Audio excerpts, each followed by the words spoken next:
बिस्मिल्लाहिर्रहमानिर्रहीम अल्हम्दुलिल्लाहि रब्बिल आलमीन वस्सलातु वस्सलामु अला सय्यिदिल अंबिया वल मुरसलीन अम्मा बाद। अमेरिका इजराइल ने आज साबित कर दिया वो क्या चाहता है। देखो सीधी सी बात, इजराइल मध्य पूर्व में किसी को शक्तिशाली देखना नहीं चाहता है। वो चाहे लीबिया हो, इराक या अब ईरान, और अरब देश को तो अपना पलटू बना लिया है। अब ईरान के सर्वोच्च नेता को कत्ल कर ये साबित कर दिया कि यहूदी मुसलमानों से खौफ में जी रहे, क्योंकि यहूदियों को मालूम है एक जंग होगी यहूदियों और ईमान वाले हमारे बीच, और हमारे जंग में बहुत खून बहेगा। बस यही कारण है कि इजराइल मध्य पूर्व या जितना भी इस्लामिक देश है सभी को शक्तिहीन बनाना चाहता है। पहला लीबिया, इराक और अब ईरान को, और अरब के तो हिजदा बना दिया इजराइल ने। पर पूरी दुनिया ये जान ले, यहूदी का सल्तनत मुसलमानों ही खत्म करेंगे, और ये बात यहूदी भी जानते हैं।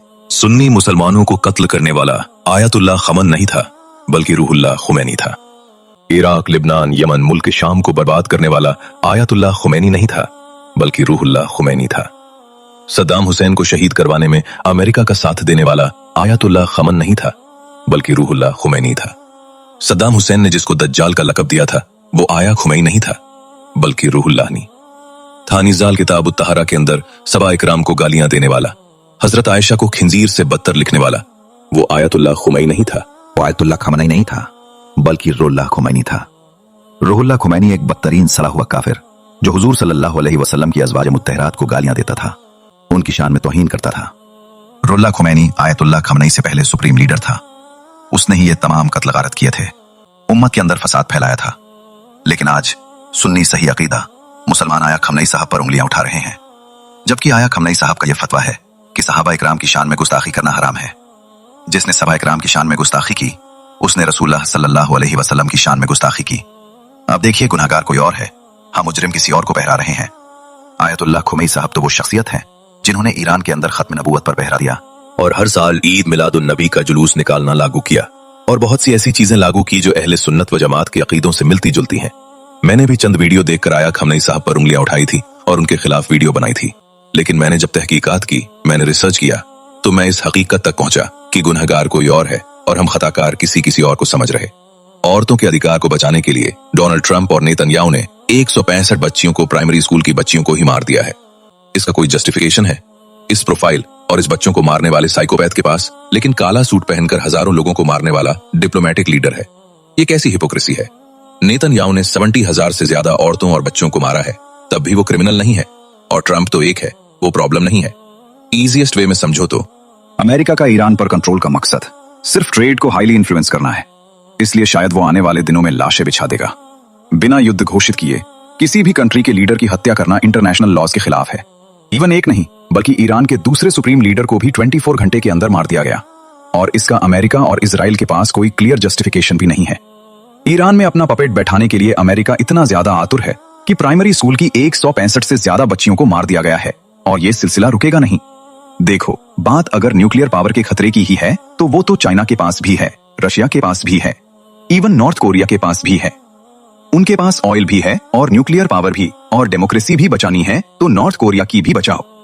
तुम्हारी इस सो कॉल्ड प्रॉफिट और लॉस की जियोपॉलिटिकल वॉर में उन बच्चों का क्या दोष है जिन्हें तुमने मार दिया, और आने वाले दिनों में तुम उन्हें मारने वाले हो। आज दुनिया एक ऐसे दौर से गुजर रही है जहां न्याय, युद्ध, राजनीतिक षड्यंत्र और खून खराबा आम खबर बन चुके हैं। खासतौर पर मध्य पूर्व की धरती लंबे समय से संघर्ष का केंद्र बनी हुई है। कभी इराक में जंग हुई, कभी लीबिया तबाह हुआ, कभी सीरिया में खून बहा, और आज ईरान के हालात दुनिया के सामने हैं। इन घटनाओं ने मुसलमानों के दिलों में बेचैनी पैदा कर दी है। ईरान पर समय समय पर सैन्य दबाव, प्रतिबंध, गुप्त हमले और राजनीतिक तनाव देखने को मिले हैं।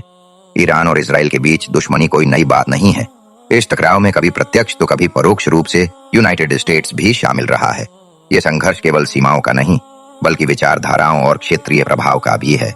लेकिन एक मोमिन के लिए जरूरी है कि वो हर घटना को केवल भावनाओं से नहीं बल्कि कुरान और सुन्नत की रोशनी में समझे। इस्लाम हमें सिखाता है कि हम अत्याचार का विरोध करें, लेकिन न्याय और संतुलन के साथ। अल्लाह ताला कुरान में फरमाता है, और किसी कौम की दुश्मनी तुम्हें इस बात पर न उकसाए कि तुम इंसाफ छोड़ दो। इंसाफ करो, यही तकवा के ज्यादा करीब है। सूरह अल-माइदा 5:8। इस आयत से यह स्पष्ट हो जाता है कि चाहे हालात कितने भी कठिन हों, मुसलमान को न्याय का दामन नहीं छोड़ना चाहिए। यदि किसी देश पर अन्यायपूर्ण हमला होता है, यदि निर्दोष लोगों का खून बहाया जाता है, तो वो इस्लाम की नजर में निंदनीय है। लेकिन उसी के साथ ये भी जरूरी है कि हम किसी पूरे समुदाय या धर्म के खिलाफ नफरत की आग न फैलाएं, क्योंकि इस्लाम सामूहिक घृणा की शिक्षा नहीं देता। कुरान में एक और जगह फरमाया गया, जिसने किसी निर्दोष की हत्या की, उसने मानो पूरी मानवता की हत्या की। सूरह अल माइदा 5:32। यह आयत हमें याद दिलाती है कि निर्दोष जान की हिफाजत इस्लाम की बुनियादी शिक्षा है। चाहे वो मुसलमान हो या गैर मुस्लिम, अन्याय किसी के साथ भी हो, वो अन्याय ही है।